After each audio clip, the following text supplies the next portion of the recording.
Welcome everyone to the Tucson Fine Mineral Gallery.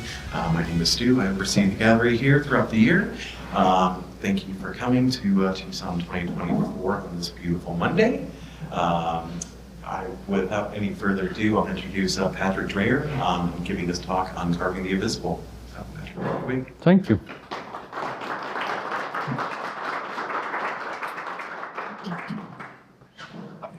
Nice that you all come, enjoyed my talk. A lot of faces I already recommend.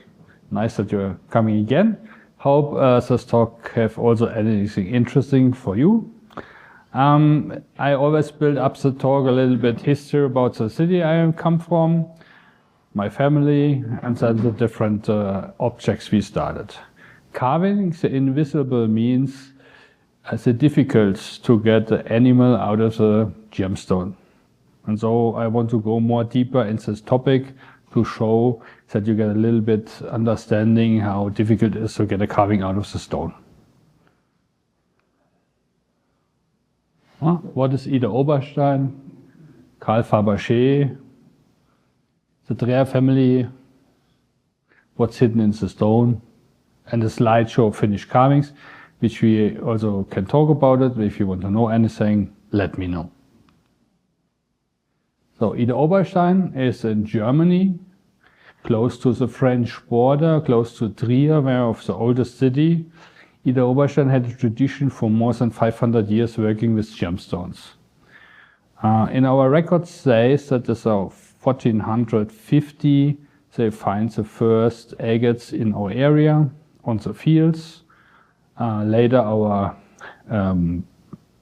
it's called Count von Oberstein, he write rules to digging agates. So in this area the people was not miners, they was farmers.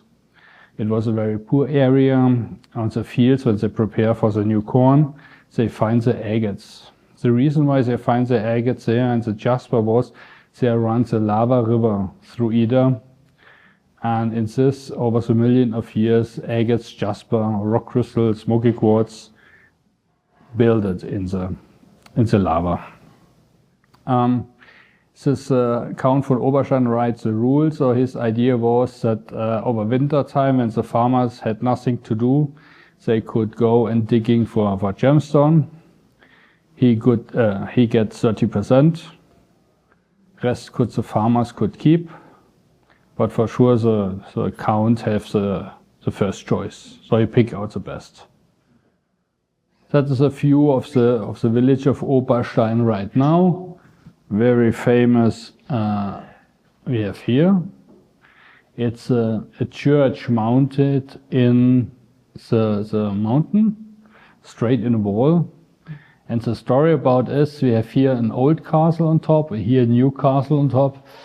That's two brothers was fighting about one lady, and one brother dropped down the mountain, and where he hit the earth, the other brother feel very bad that he come not in heaven. So to get the place again, he builds this church. Till now, the only church in Europe which is really built in a mountain.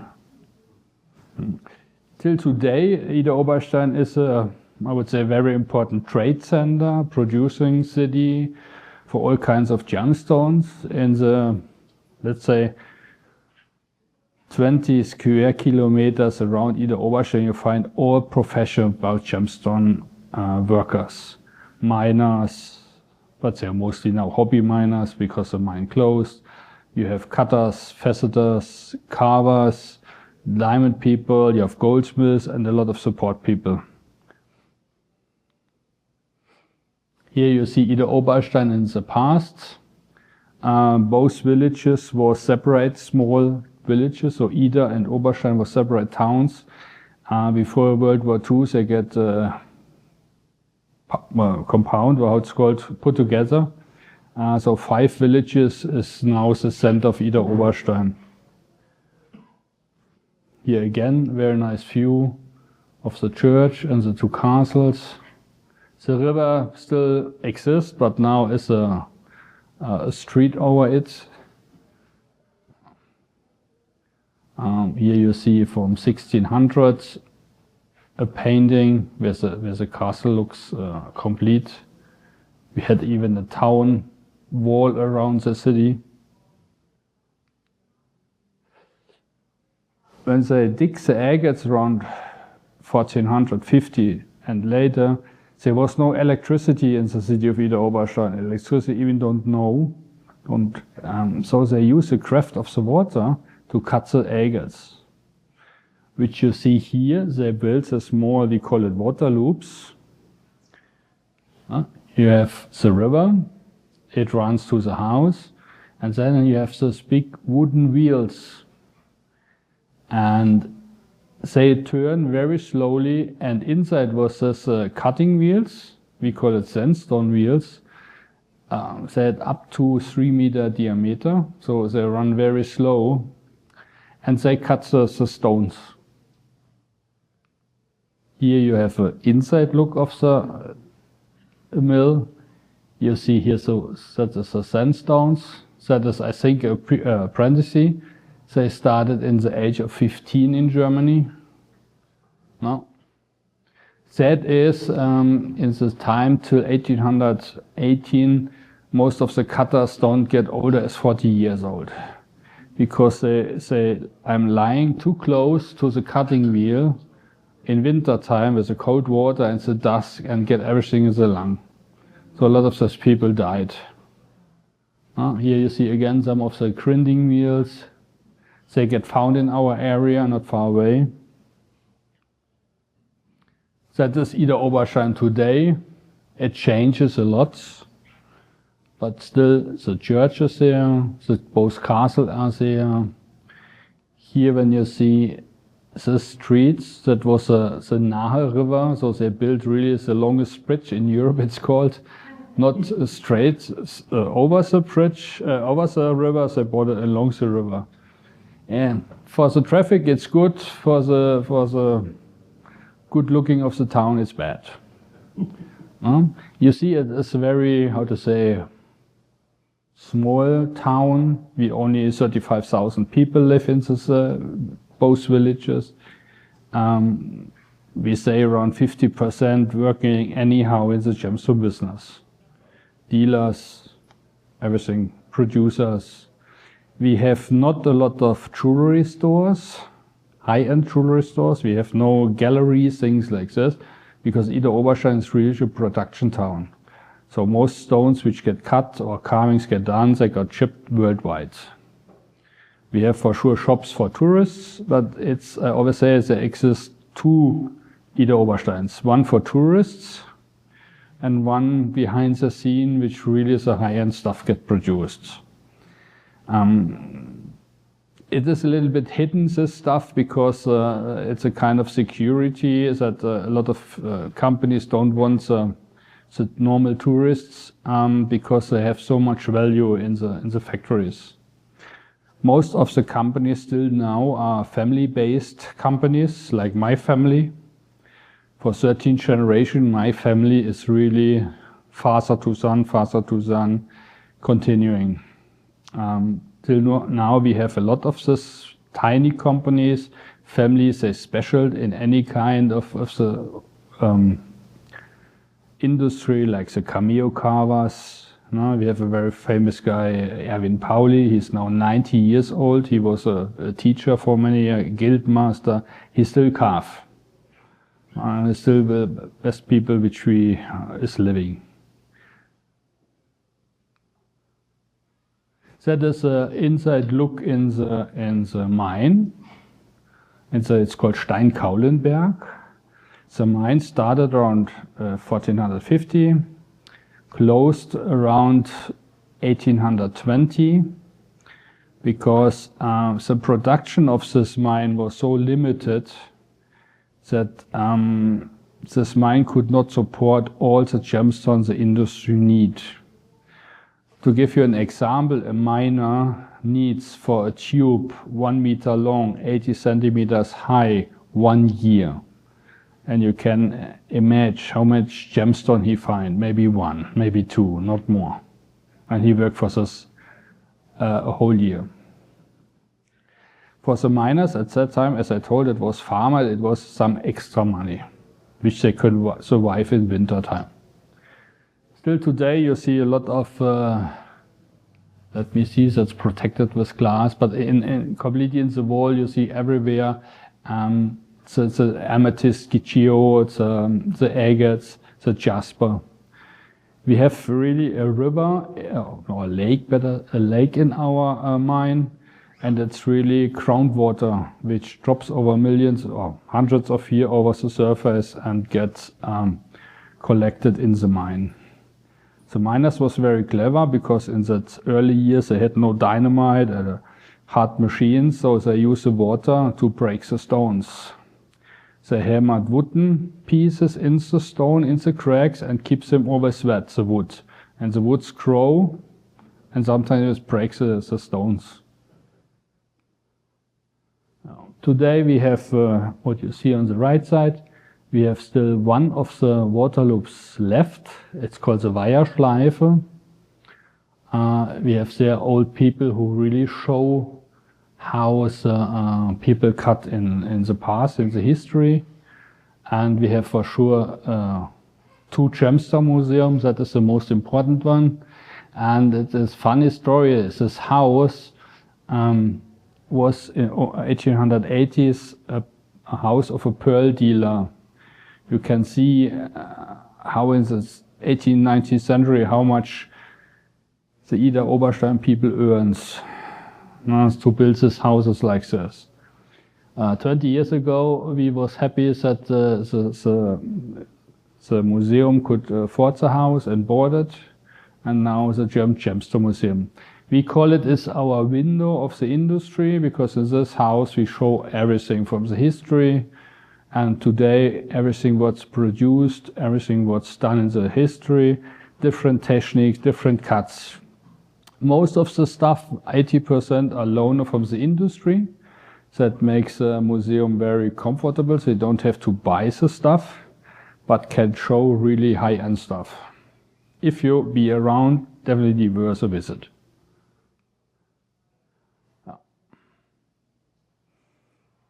The miners we had in Idar-Oberstein, the cutters we had in Idar-Oberstein. No? Around 15, 16, we don't know exactly, young people decided to learn the profession of gem carving in Paris at the university. They learned there the profession of the cameo carvings. Then there was a war, 1870, 1871, a French-German war. So the German students need to go back to Idar-Oberstein. After the war, they decided Idar-Oberstein had the agates, the rough stones, the cutters. So why they have to go back to Paris? They settled in Idar-Oberstein. So a new industry comes to Idar-Oberstein, the gem carvers. Besides the gems carver, some years earlier, around 1830, as I told, the mine collapsed. The industry crashed down. A lot of people our area decided to immigrate to Brazil. Not as miners, they decided to go there as a farmer. The reason why they did it was, in Germany it was normal that a family had 10 kids, 12 kids. It was cheap workers at the fields. So, but only the oldest son gets a farm. All the other kids get nothing. So the men had the chance to work a lifetime under the oldest son or do anything else. So they decided they take the chance to go to Brazil. It was at that time a travel from almost half a year with a sailing boat. In Brazil they started for sure building up farms. One of the first what they did, we know, is brewing beer, very important for Germans.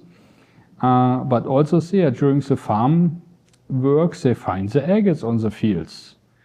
There are records that a music group which was traveling around, one of the guys, he wrote his father a letter back.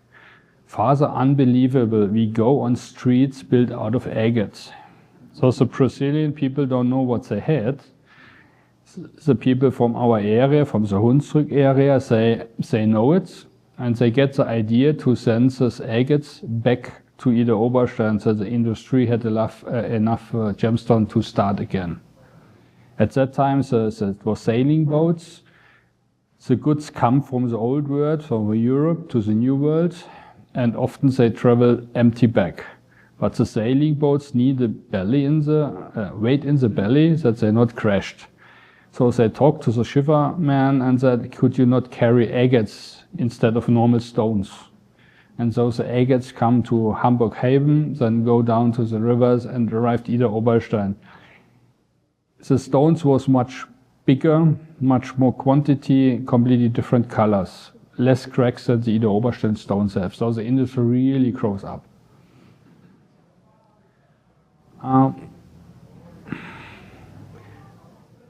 The first carvers, when they come back from war in 1870-71, they started again cameo carvings. Some are special to carve ornaments on these balls, because the ball industry in Idar-Oberstein was very big. There was agate balls, crystal balls, which the cutter cut in the water loops. And so the carvers decided to make them more nice with some ornaments, mostly flower ornaments. And that was the first Dreher did. He did not animal carvings, he did make these ornaments. I think Carl Fabergé is known. He is a juror of the Czars in Russia, come to the business around 1880 till 1914, then he have to run. He gets the order from Fabergé by side of the imperial eggs and the picture frames, what he did, to produce anything nice, collectible, which could use the Tsar as a present. Fabergé himself was a collector of Znetsky, the Japanese belt art, which was produced of ivory and wood, mostly cherry wood. So he had the idea to produce anything similar, but in gemstone. But his problem was, at that time, he had no gem carvers in St. Petersburg, Leningrad at the past. As a young guy, he studied in Frankfurt, which is close to Idar-Oberstein, so he had the business contact to Idar-Oberstein. So he produced plaster models, sent them to a family called Stern, Jewish people, which he knows, and they decided to give these models to the best local carvers to copy them in gemstone. And one of them was my relatives. Till today, you can very nice see the two main difference between Fabergé objects. On the left side, you see a very simple carved toad. On the right side, you see eagle, very nice detailed carved. How could it be happen? No. All this animal carvings was never signed from the artists themselves, even not from Fabergé. But we can make a lot of research about and know where the carvings come from. First of all, if you are familiar a little bit with stones, this is a typical Brazilian agate with a brown layer and the gray. And that it is so fine carved, it must be a carver from Idar-Oberstein, because he learned the cameo technique, so this fine detailed carving in Paris, and transferred to animal carvings. The Russian later don't have the style, they have not the teaching, and so they try to make as good as possible as they could.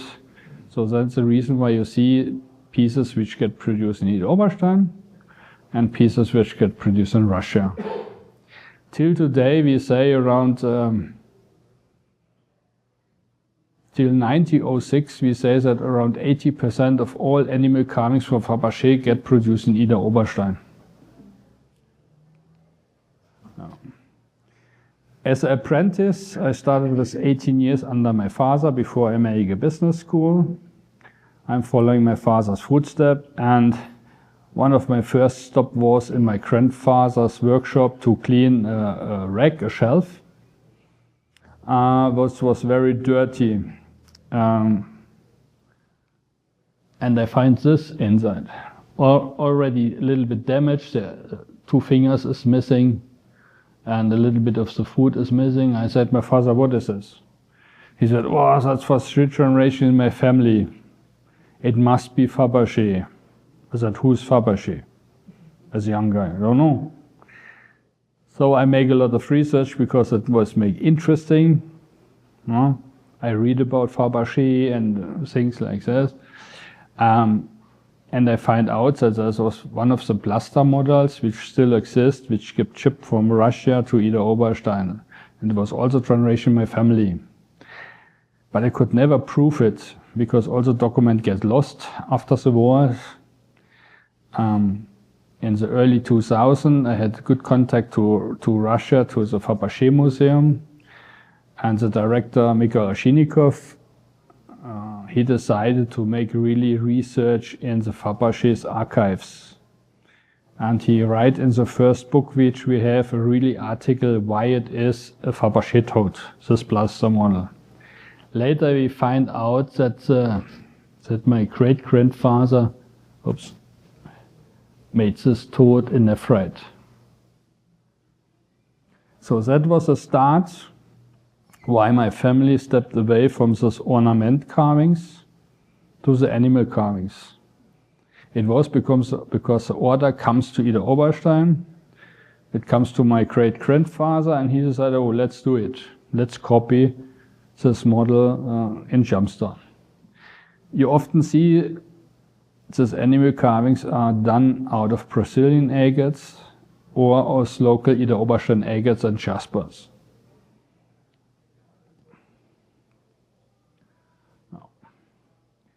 After this toad was known, my father made in the 80s years a new a new style toad of this one. Use this model, make a little bit different, and I make in the 1990s my version of this toad.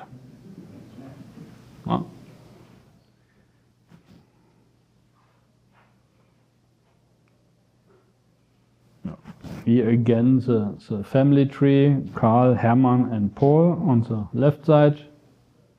This guy, Hermann, was the guy who worked for Fabergé. That is my grandfather Paul. And my great-great-great-grandfather, Karl, who learned gem carving. My grandfather, he was not so lucky man because he learned under his father. Then he need to go to war and war prison in Russia. Comes late back, and most of the soldiers at that time had health problems after the war, especially the people who come back from Russia. So he died with the year of 57, so he was not really old guy and could only work less than 20 years. Here a photo from my father when he was almost 80 years or 70 years old, and for me when I was a little bit younger in our workshop.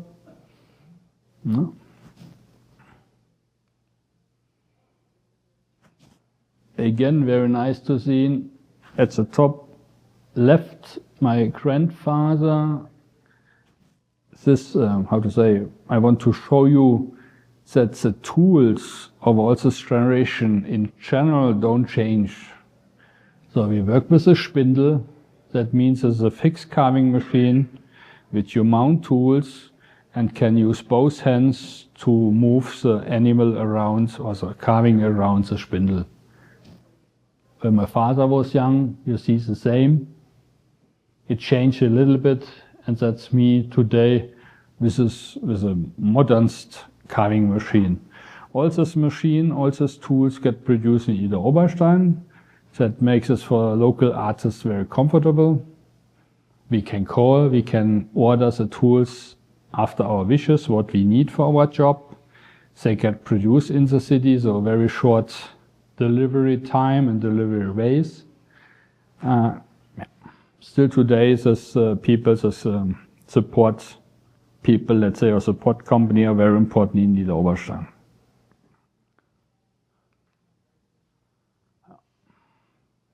After my great-grandfather passed away and my grandfather comes from war prison, he decided that he don't want to copy Fabergé models. He decided he want to go his own way. But his problem was there was no internet, there was no television, books was very expensive. Books, for example, from America was not possible to get. So what he did, he studied animals in our forest. His uncle was a hunter, so he took him to the forest and they study mostly deers, wild boars and things like this. You see, the style is very nice, he carves them very cute, but for sure he had not the diamond tools what we have now. Special, you see it in the texture, they have no fur. At that time was very famous to produce animal carvings with a different gemstone, a kind of a three-dimensional mosaic technique. That means you put different colors together, different gemstone, and then you get, for example, the ducks. That was Paul and my father Gerd did till around 1980s. Especially my father continued working with this when my grandfather passed away. Make a lot of parrots, eagles, falcons. Always try to make them in a little movement. Not.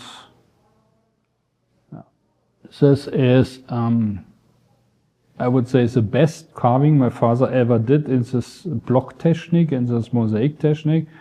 It's right now in the Houston Museum. The museum bought it. It was 280 single pieces of stones, which he mounted together, and it's really like this size. He produced 3, and only 1 survived. Where the 2 other are, we don't know.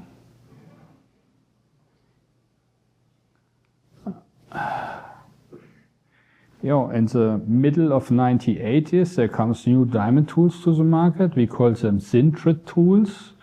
That means you have diamond and metal mixed, and then they get produced a solid tool.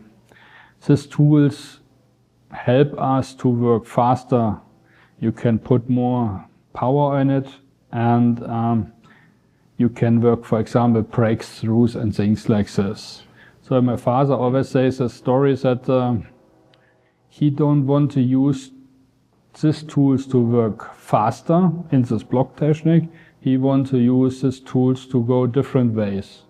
So he switched from this block technique to this technique agate in one stone, animals in one stone.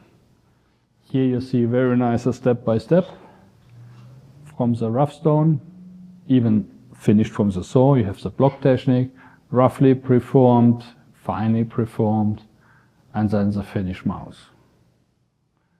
Until today, that's what I do. I'm the last in my family, teach for my father. My father passed away in 2018. I specialized on this. My father trained me in this block technique, but I did only once in a panda bear, never ever again. The reason was we had better tools, and the competitor in other countries, they stepped up with the block technique animals. You see, for example, from Brazil, you see a lot of these composed birds. Not high quality, but cheap. Now, here you see the panda bears. That is what I did in this block technique. On the other side, you see we are specialized now, using an agate, different layers, and playing with the colors. Now the mouse is gray-black, the fingers is lights, and then the brownish hues as old oak leaves. So for sure, if you get a gemstone carving, first of all, what's most important is you need to have a good rough stone. All the time, rough stones comes in big quantity from Brazil. As I told, around 1830, the first shipping arrived. Later, the people from Idar-Oberstein traveled worldwide to Africa. They even travel to Australia, find from the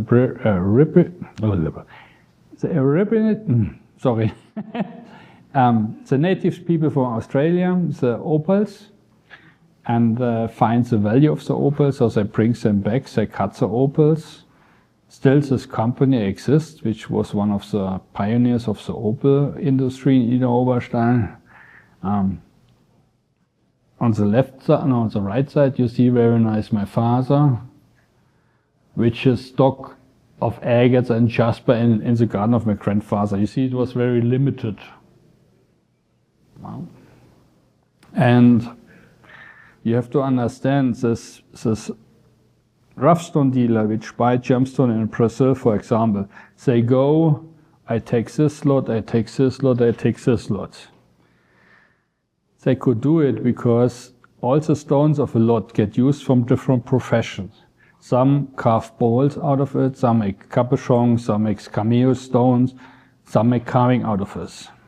But over the years, less and less stones coming to Idar-Oberstein. So we was very lucky in 1997 that we get the invitation to go to Brazil to a man, his name was Hugo Arendt. His relatives was from Idar-Oberstein area, and he invited us. And he had in his yard around 65,000 kilos of agates. So we really sit 1 week. You see, I was 27, a little bit better in shape till now. More hairs. And we sit really a week in his garden, hand-selected agates for our use. At the end, we have 13 tons, 30 barrels full of agates. Hand-selected, and we ship back. Mr. Arendt asked me if he still need to collect agate for us, and my father said, no, this agate keeps for generation. And it's really like this. We still have maybe 8-9 tons of agate in our house. But this helps us. It was hand-selected agates in the top quality, in the colors we want. We could going on producing animal carvings as bigger and better as we could ever do before. So we had the rough stone. Next step is you need to study an animal, because after my grandfather started, he tried to copy the animal as lifelike as possible. My father was really specialized in this. He bought books, he recorded all TV shows about animals, we studied them, how they move, how they look like, how the dimensions, the proportion of the animal is very important. Because all people, even in the childhood, they learn how an elephant looks like.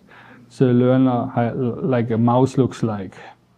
Even the kids see if any carving is not correct, that there's anything wrong on this. So my family tried to make them as good as possible, as realistic as possible. You study with a lot of photos, you study all with the skeleton, with the bones. Then in this case we had a silver shimmer, a silver shining obsidian from Russia, because the order was to produce a silver back gorilla. So we use this silver shining on the back of the gorilla so that it really looks like as an old gorilla. First of all, you make a sketch, then you saw it till you get a block. And after this step, everything is freehand. And this block is around 7 kilos. Here you see is the rough preforming of the animal. Very important part of the carving is you need to take away a lot of material to get the animal out of the stone. But if you work too fast and don't care maybe you cut parts away which you later would need. And I learned to carve animal like not that you finish a leg and then the other leg and then the body, because then you can easily make a lot of mistakes. So you always work with reserve. For pre-cutting you have reserve, and as finer you go finishing to the object, as less reserve you have till the end. No reserve is here. You see the very rough wheels, wheels around 40 centimeters. You see here much more finer wheels get used. You started now, if the proportions are almost correct, you started with the carving the face, where the face comes, where the fingers come, working through the legs. Here you see my father working at the gorilla. Right side is working at the face. And this white color is a kind of ink, because if you have a black stone working with a water spray, you need to carve details, lost, you see nothing. So he gets the idea to cover it with white ink, with waterproofed ink, and then you exactly see where you carve. No. Later for sure the color disappears. You see again, you have the spindle here, that is the water spray. It's only water and pressure air mixed. It has it's for cooling the stone and also for cleaning the stone. Yeah, and you see very nice here, he is keeping it freehand. So, and in this stage the gorilla is around 4 kilos. As an example, the gorilla himself is 20 centimeters high, finish around 3.5 kilos, so 7 pounds. And the eyes here is a bicolor agate. It's 1.6 millimeter in the size.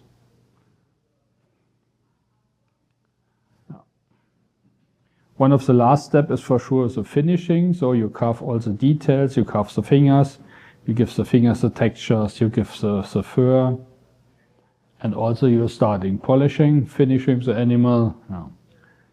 And that is how it looks like. Animal carving like this, like the gorilla, took around 350 working hours.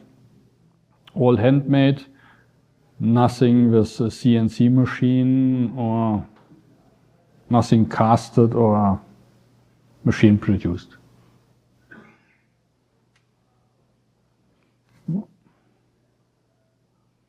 This is a hippopotamus which we did, more like a funny style objects, not too realistic.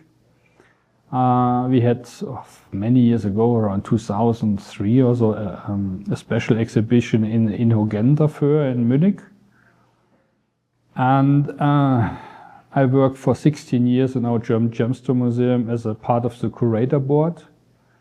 My profession was for sure the gem carving and history about gem carving. And I realized that a lot of people don't understand what's behind the gemstone carving is. So that was the reason why we made this series from the rough stone till the finished object. That people understand how it's done.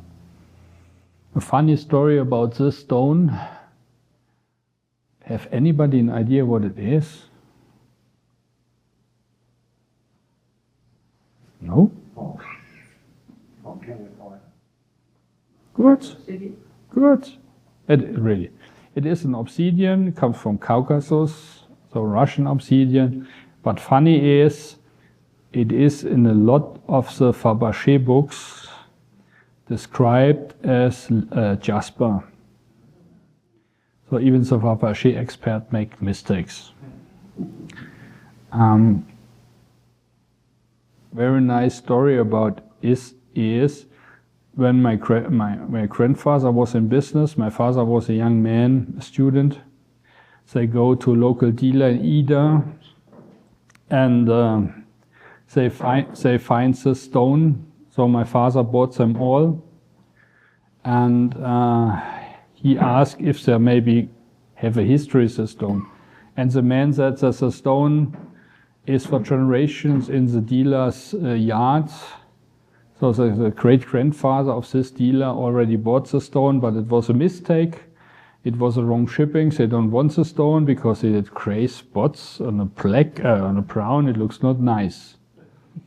So my father bought everything, go home. With luck, they find in the Fabergé books from Peter Snowman that there was a bowl and some carvings done of this material. So it was very interesting. They go back and try to buy everything. And the man told that only one shipping exists, and that is maybe that Fabergé already bought from this dealer family the stone for the carvings. I was not allowed to touch the stone when I start. I like the stone. My father was really, it was his chest. Then the luck happened to me that I was in one of our biggest rough stone dealers, and he was unpacking some barrels of obsidian, and the stone coming up. I said, oh! I put all by side, and I called my father. And at that time there was no cell phones, nothing. I called my father that I found the stone. He said, no, that's not possible, that's not possible. I said, yes. So I had the agreement with the dealer. I could take one stone home to show my father, and he immediately, we go back and bought everything. Even in this case, it was what the dealer say, it was a mistake. He ordered silver shine obsidian, but they could not fill up one barrel, so I put some other obsidian in this barrel to fill up. So we get it very cheap. He was very happy because nobody knows about the story about Fabergé and so. Yeah.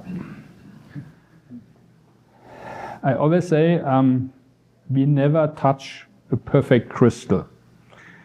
Sometimes in the past, the people say we destroy minerals. No kidding. No. If the crystal from nature, from Mother Nature is perfect, we don't touch them. We touch stones which are chipped, cracked from the building, not like a good specimen, a collector piece. Very nice to see on this Heliodor on the side. I think it would be not a collector piece for nobody. Yeah. And that is what we carved out of the piece. We use some gold parts. So I always try to say we save crystals or save the gemstones. One of our famous objects, we get the stone from a guy from California. I think most of the people know him. He had it in his collection for many years, but could not sold it as a specimen because this corner was missing. And when you have a closer look, here is a black stripe on top, and also down is a black stripe. So one of the first things we do is clean up the stone. Black tourmaline, nobody wants black tourmaline, so gone. And then I was shocked because under the black tourmaline was blue. So I showed my father, and we decided to make a toad out of it. The collector gave us the stone, said do what you want. He don't know everything about the stone. And that was the final result. He gave it to the GIA museum in Karlsbad. They gave him a certificate he wanted, that this is a natural stone with 7 different colors, no treatment. He wanted also to have a value. So the GIA counts this piece of almost of $1 million US. But I always say, everybody can say that's a million, that's 10 million, 20 million. No. under the certificate was handwritten, for 1 million, the GIA Museum buys this piece from you for our museum. And so that was really... Later it was on display, I give a talk, and the guy from Texas offered even this guy 2.5 million. But he said, this money, I have my own, a tote like this, I never get again. And it's right, she's on the cover of our first book. When it came out, I gave 5 orders of a similar tote. Not one could I deliver. Nothing similar found. Even people say, oh, if it's only 3, 4 different colors. No. It was really anything very special.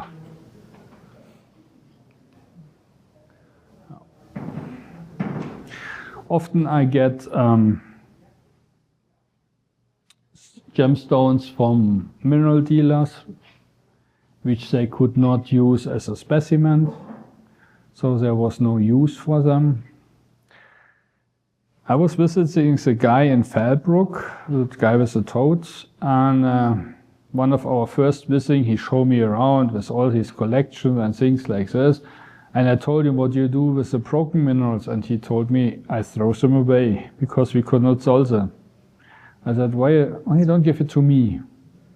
So it started that people give me the stones like this. It's a topaz from the Volodsk mine,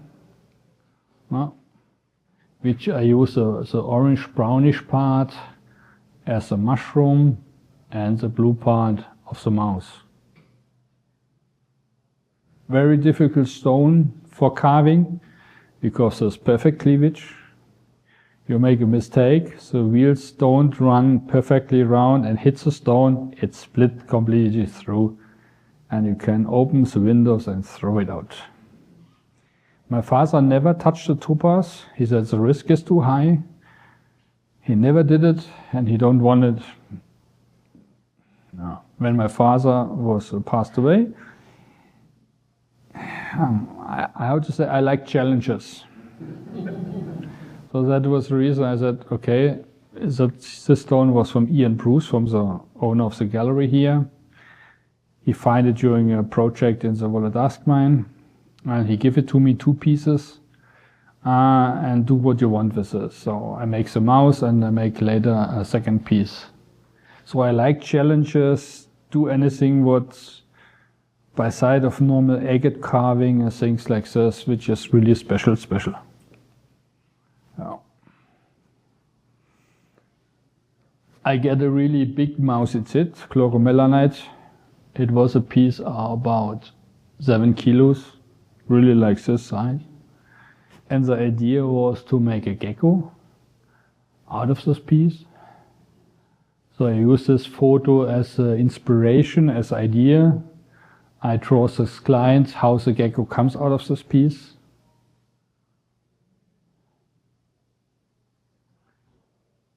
Then I try to cut it. Boom. Shit. That's how the stone looks inside. Completely cracked and really open cracks, layers inside. So that is what I say, carving the invisible. You cannot look in the stone. You start, you have the idea, you think it works, and then the stone said, no, I don't want it. And that is what I like. Then you need to rethink everything, you need to rethink the completely project, how you get it out without cracks. Because cracks is always, how to say, reduce the value of the stone. In some expensive stone, like the Heliodor, like aquamarine, you have cracks inside, because the clean pieces always go to faceted stones, because the people can earn much more money with a faceted stone as with a carving. So I always say I get the second best quality. So I have to work with cracks. I try to carve them out if possible. If not, we need to stabilize them. No. So I rethink everything. It took me some days. I was really a little bit upset about the stone. it's not even that you have here the major cracks, you have even here a crack going down, and here also some cracks. So I redone the design, and that was the finished result I get out of the piece.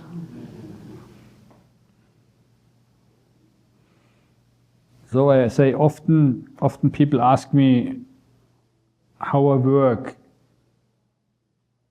Did my idea always happen to the end? I said, mostly not. You have this idea, then anything with the stone happened, or you get other ideas to make it even better, so you need always be flexible. And you can only be flexible if you have working with the reserves, like with a gorilla. If you're always on the dimensions which the gorilla had, you cannot do anything. You cannot move a leg, for example, forward, backward. With reserve, you can do it. Same with a gecko, you always need, if it's that you be flexible. So I often say the stone tell me what's coming out. It will be a gecko, but if the gecko is like the first idea on this position, I cannot guarantee it. But this is good because that makes really unique pieces, one in a kind. After the Brazilian shipment of agates arrived, we could really do beautiful agate carvings, using here for sure the bending of the meerkat. Now you immediately see how he stays in the agate on the side. And especially the agates with a nice bending, it looks completely, I would not say better as a aquamarine, for example, a Heliodora. Each stone has its advantage. And the agate has its advantage about the bending. And when you really play with the colors, you get amazing effects out of it. That was a stone I get. It looks like this. Also with a lot of cracks inside. Again, I clean the stone first. And then I see that the strawberry quartz themselves was only 2 centimeters high. But under the strawberry quartz was amethyst. So it makes me very interesting to have 3 different quartzes in one stone. So first must be that it was a rock crystal growing up. On top there comes any element inside who fix or change the color of the rock crystal to amethyst, and then on top comes the strawberry quartz. And then you need really to play to see anything special of the stone. In this case it was an amethyst between, and you need immediately to include it in your project. So 2 centimeters high, that means you are very limited what animal you could carve. A starfish would be perfect in the size. First you can move the arms as you like, he's not too big.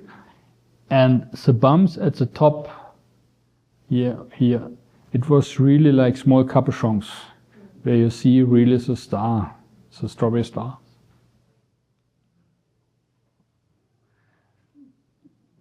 The same with, for example, with the mouse. When we clean the back of the mouse, you see this very nice black spots at the outside, and we use it in the mushroom. Even this mouse is one piece, no? And it's now the opposite, turned around. And we always try to give the animals, if possible, a little movement. That is the second piece of this topaz which I get from Ian. Not really a specimen. And you see how I decided to use one seahorse in the blue and one in the brownish. And this was the only loose of this carving. And that is the finished result. I add for the fins some gold, because in topaz to carve thin fins is not possible.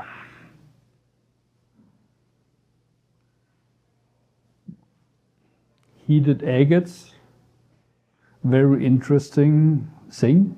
heat up agates is a technique.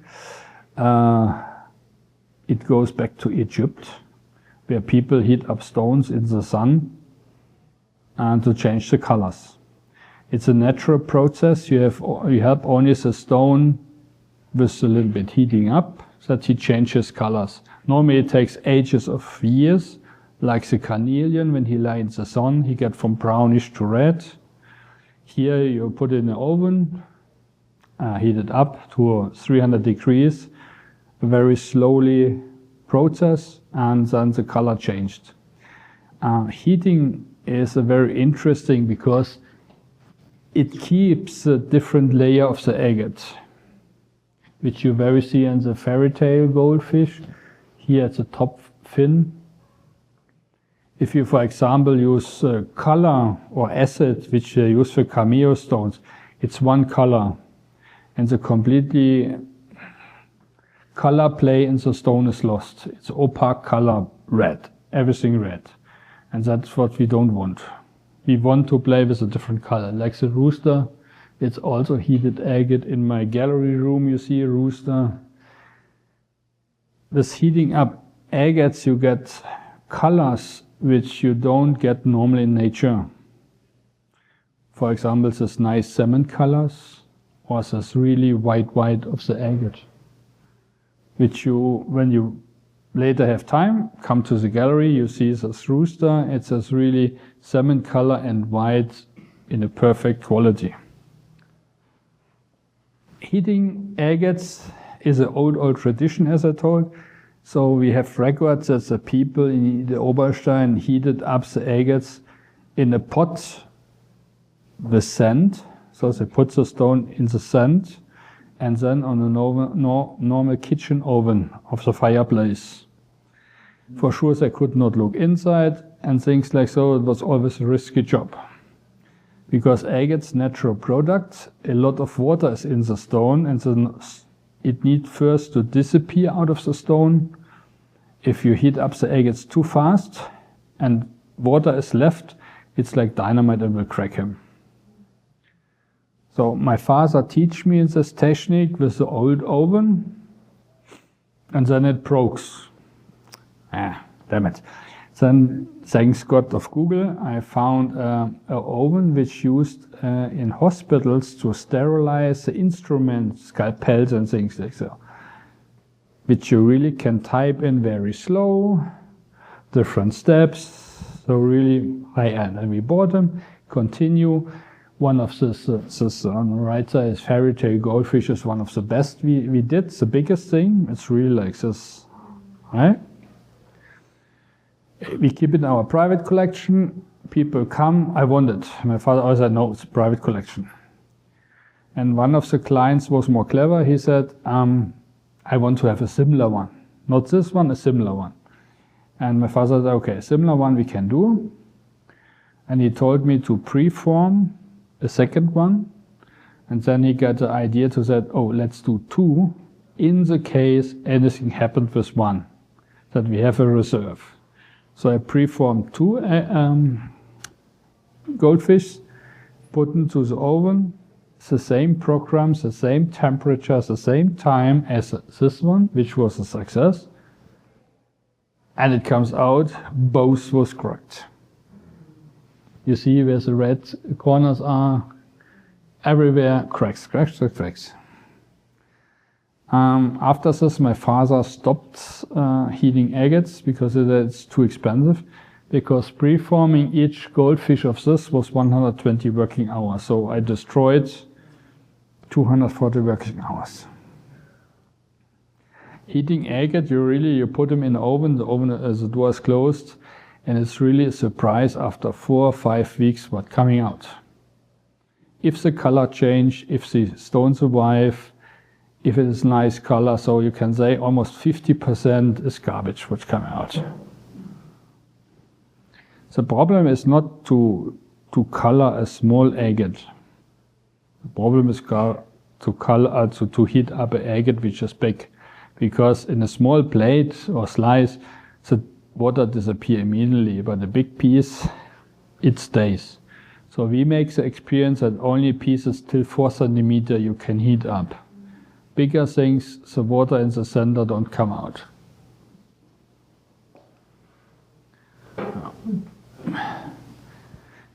Also to show very nice that you're working with reserves. On the left side, the chimp is still in the stone, but looks like much bigger in the dimension. But in this case, as I told you, can move as you like. And the right side is the Finnish chimp. We always try to make them a little bit funny.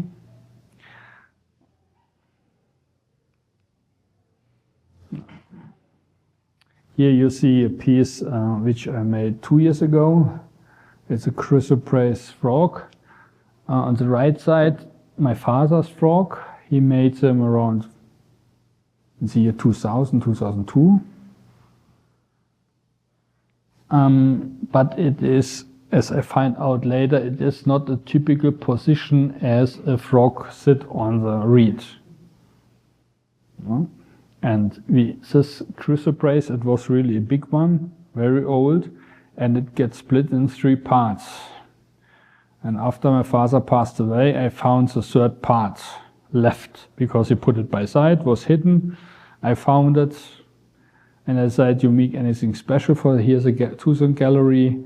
So I decided to make a frog, but on a completely different design, not to copy my father, to go my own way. And I said I make it more how the frog would hang on a reed. The gallery was not open. I was out for dinner. I got a call from the Houston Museum. The director said sold. I said, okay, can I show him in Tucson? He said yes. But after this, it goes so immediately to the museum. I was very happy. So you see, I always try not to copy my father or copy my grandfather. I use this as a basement to step on. Same as here. We need to make 2 gorillas same time. One my father made, one I made. Yeah, if you want, you can guess who did which gorilla. I think I made it once in Facebook many years ago. You see, each carver, even as a family, have a different hand sign, how he works, how he looks like, a different design. So that is my one, and that's my father's one. Very unusual that 2 gorillas in this size, they're really 20 centimeters high, was at one time in the same workshop. A bear my father carved on the left side from citrine, and this was a bear I carved in my apprenticeship time from an agate with also a little bit funny with a honey cut on it. It's still now on one of my business cards because I like the small guy.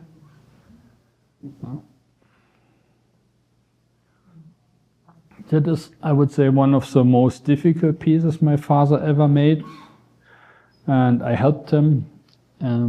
It is a foal, which my mother want to have, and you see how delicate it's carved, special. He always say, my father, you can never carve a horse like in nature because the legs are so thin it will not keep.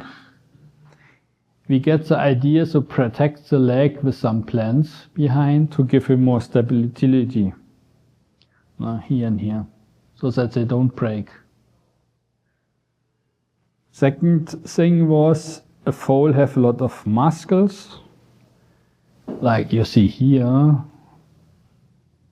To hit it, to carve each muscles, but then to finish it, to polish it, that not so much muscle disappear anymore. So I was always till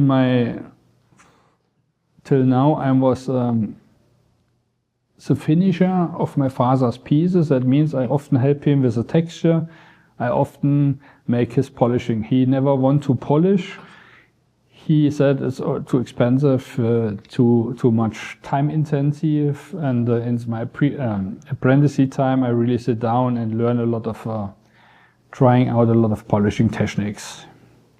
So when I polished the foil, it was really, he looks every hour behind my shoulder, over my shoulder, if I not put too much away.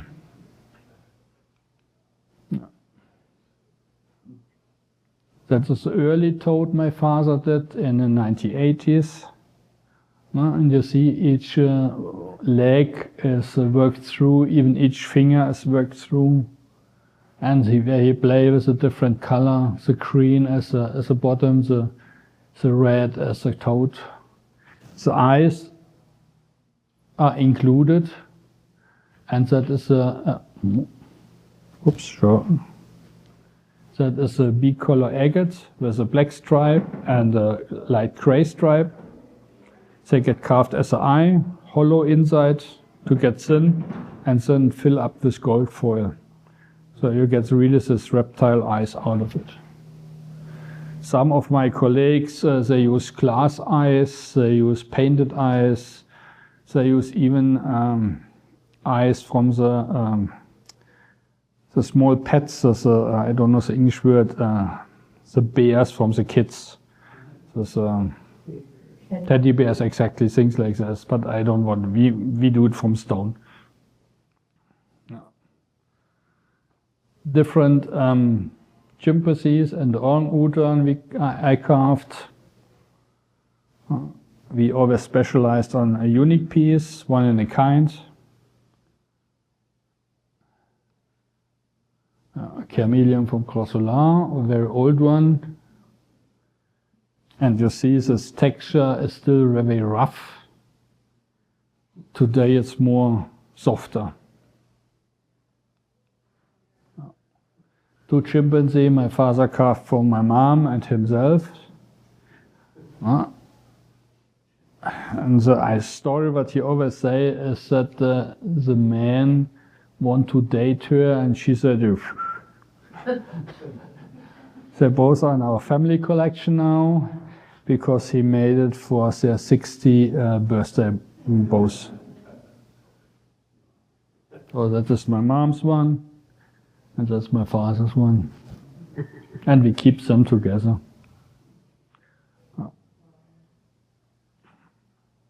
I'm a passionate scuba diver, I always say. I started scuba diving with 14 years. Till now, I really love underwater. So it was very short step that a lot of the new carvings have the underwater topic. Even in the past, starfish, seahorses, that was also my influence from scuba diving. That is what I like. I like mice, toads, frogs also. Yeah, but underwater is a difference. Anything special. Yeah. That was a very nice story too. You have in America a TV producer, his company called Wolf. He produced Law and Order and things like this, so a very famous guy, and he had a howling wolf as a company sign. And he contacted my father, he wanted to have a carving, a howling wolf carving. So we made him this one, similar to his logo. And next year he said, oops, sorry. Next year that he want to have one in the winter coat.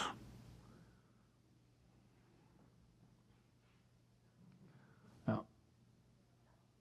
Mice of citrine. Even here, different position, different use of the stone. The mice on the funky was really, you have a brownish center and the around was a little bit lighter, so we use the light part as a funky and the brown part of the mouse. This is a mouse which have a very nice story. Many years ago, a client asked us to have a mouse which cleans her fur. So we catch in a live trap a mouse, put him to the showcase. The mouse tried to hide and go to the corner and make her very small. Nobody sees me. That was his model. So we stay on top and could make a lot of photos. After half an hour, it was a little bit boring. She don't move. So I get the idea to put on a wooden stick some strawberry jam to the showcase. And she sniff it and immediately go to strawberry jam and eat everything. And was completely dirty with the strawberry jam. And so she sits there and clean for almost 20, 30 minutes. And we could really take photos from all positions. That also, we catch toads, we catch frogs to study them, we catch mice and let them run in the garden. Funny story is, I made in the past till today, I make a lot of snails. As an apprentice, my father said, oh, go in the garden and catch a snail. So I go, catch them, we study them, make photos. And before I let her run again in the garden, I make a black cross on the house. Years later, I was cutting the grass and I see, where's a black cross here? And I put it up, it was a snail. They get really old and she still had the cross on the shelf. Oh, that piece you can see in the showroom. It's a chrysoprase, very rare material.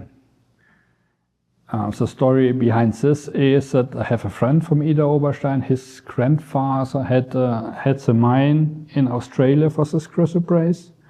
And when the grandfather passed away, he cleaned up and find 3 pieces of this big chrysoprase, clean, no cracks, no holes, nothing. Perfect color.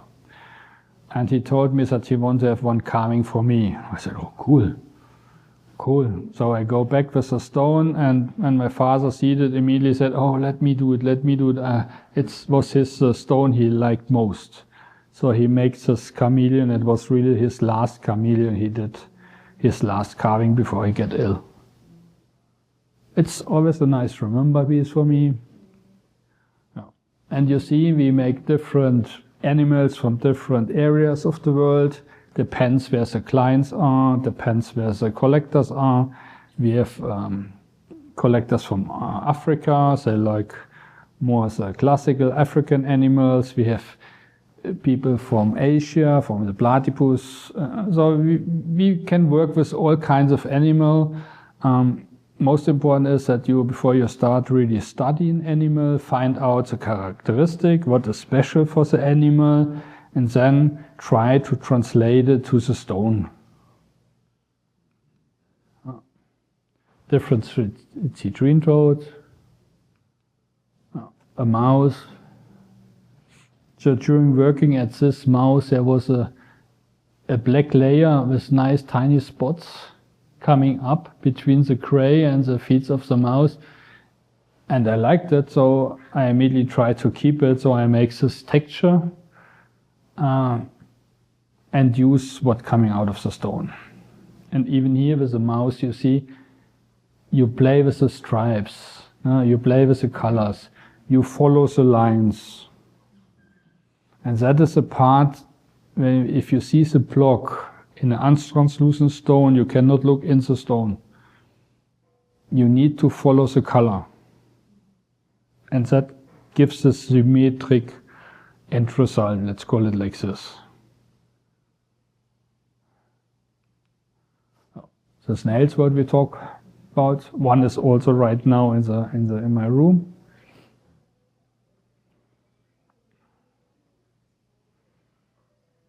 Also one stone. The shell or the house is not added to the stone. It's one stone.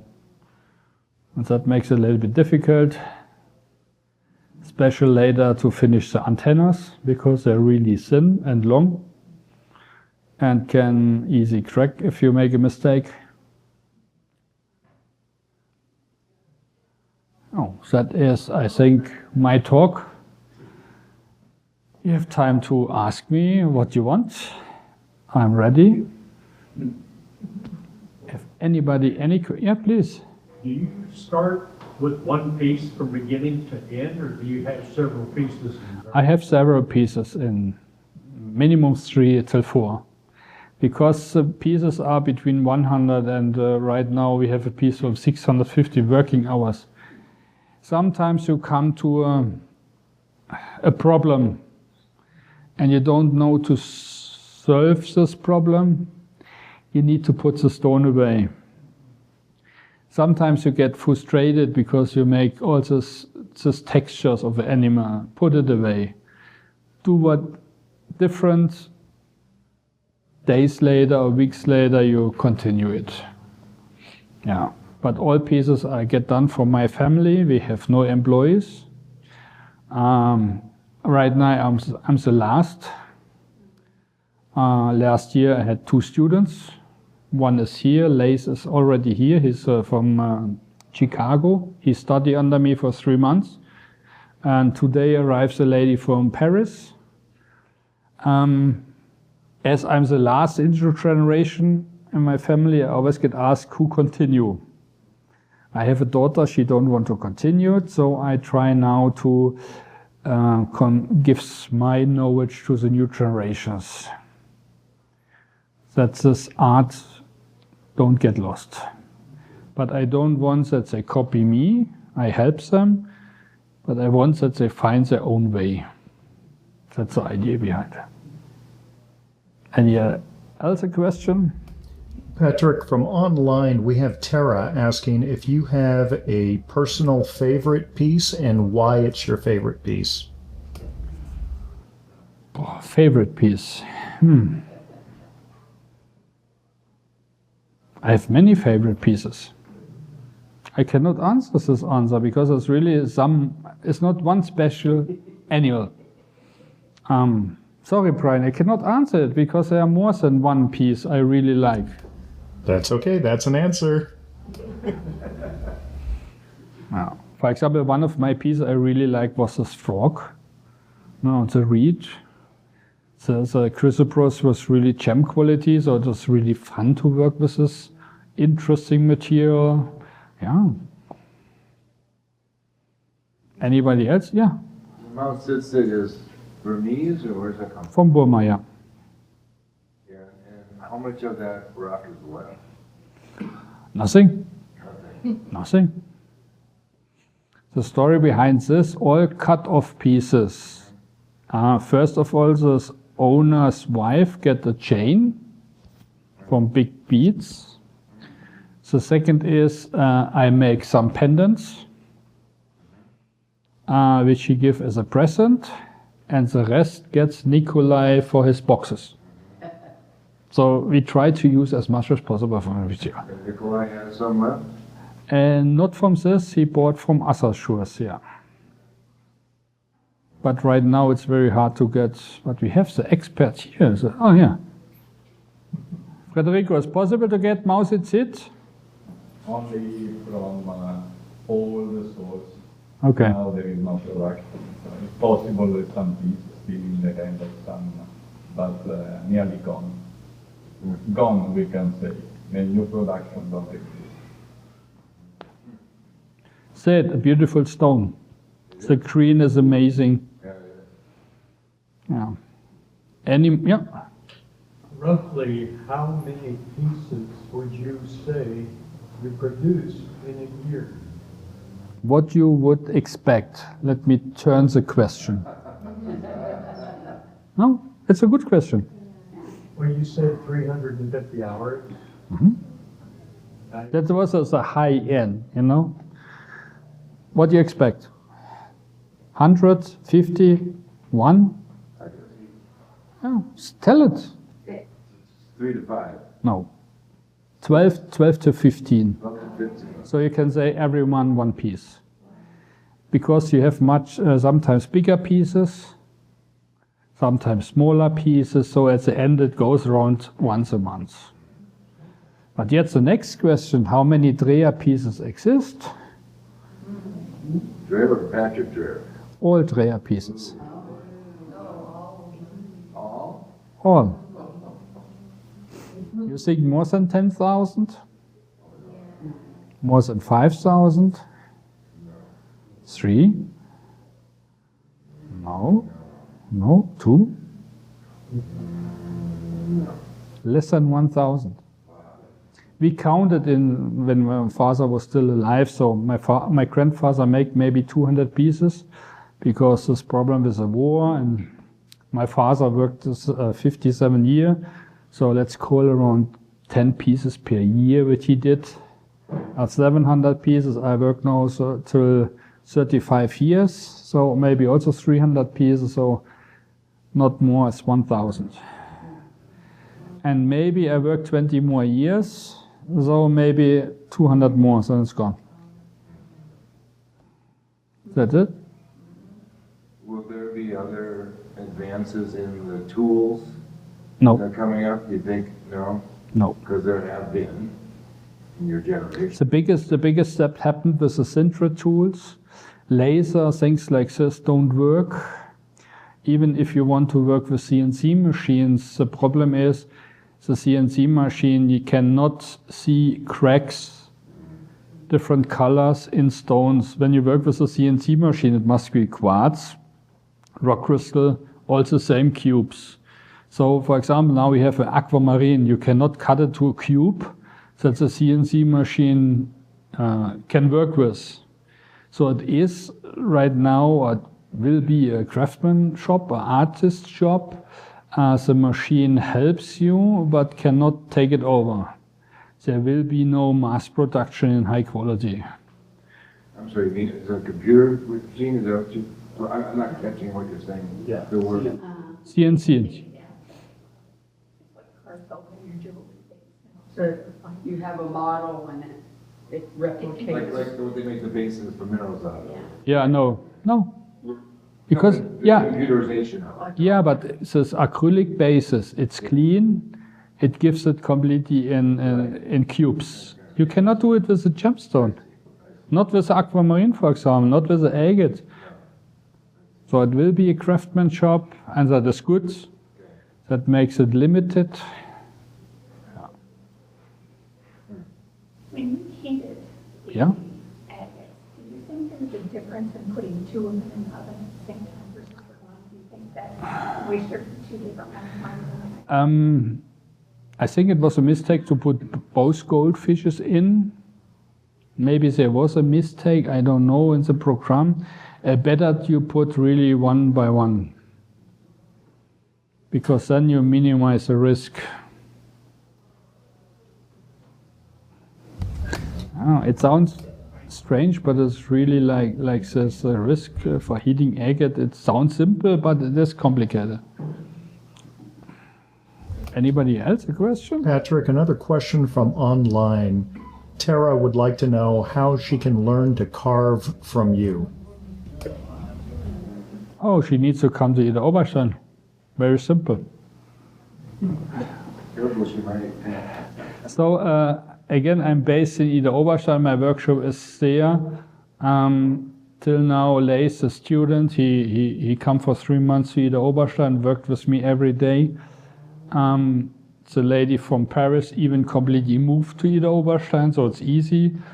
One of my dreams is to minimum be in the future half a year in America, have here my own studio, maybe in Tucson, maybe in Houston, maybe in Texas, I don't care. And then, to make more courses. That's the idea. Do you still use the same studio that your family's been using for many years? The same studio, so we moved from my grandfather's house to my father's house in 1989, and still I'm in this house, so my father's house. I go last year to the worst, so my house is half my wife, half me, but I have now agreements that I can pay her out next 2 years, and then I want to take over this house and build a company in there, so I need more place. And I see my student is here. Come, don't be shy. Come here. So, that's Lace. He's from Chicago. He impressed me last year. So last year comes a lot of people who ask me how they can learn in gemstone carving. he was one of those guys, and he showed me 6 or 7 carvings, and one was a small dog which he did. It was his dog, so he copied it. And I asked him how you did it. He said, "Oh, I learned it from YouTube videos. I watching you." I said, "Okay." And he, in his main profession, is engineer, aerospace engineer. So he rebuilt a Dreher, a mobile tool, to a fixed tool, which is similar to my tools, and then he worked with this. I said, "Oh, wow." Then my girlfriend asked how he polishes things, because he had very nice small flowers, and polishing those very tiny corners is difficult. And he said, "Oh, I use a toothpick." I said, "Holy shit, I never come to the idea to use a toothpick in 35 years. So we invited him in spring. His parents was in Idar-Oberstein, in Germany. I said, "Drop him in my workshop." He stays 3 days or 4 days? 3 days. Yeah. So, and after this, he get the look into what's happened. And then we agree that he can come for 3 months, and he studied. He make one of this nice tiny mouse. Very nice. Sorry, he can show only your photo, because this mouse sold at the first day, immediately. And I was very, very proud about him. Yeah. So in future, I hope I have the time and the passion to teach more people. There's also maybe a lady who wants to study under me. So it comes more and more. Yeah.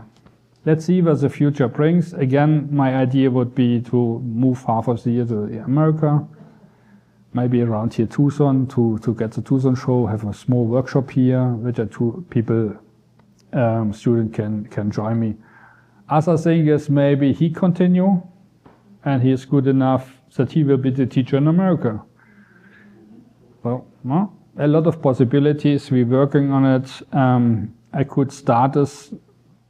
It sounds crazy, but I could start this idea after my father passed away, because he never want students, he never want any other people around. He was a very, not shy person, but he was sitting in his workshop and work, and that's it. He never go out, he never give talks like this. So, yeah, that is what I make now. But before, yes? Yes, but in the other way, not as a gold worker did it. We carved the parts in stone, then let cast it in gold, and then polish it. Because to carve in wax, for example, makes for me no sense, because my tools are not for this, and I can do it much better in stone. It's more solid material. And the model you have forever, the wax is gone. So if there's a mistake from casting, gone. Here I can take the model, make a new form, finish. So we try as much as possible to work independent, not to use other help. So, do you want to say anything? You described it pretty well. Good. So again, I think we are almost done with the talk. If nobody have questions, if yes, you are welcome to join the gallery room. It's on the opposite side. You see some of the carving in live. You can ask me more questions. You can ask him questions. That's all. Okay.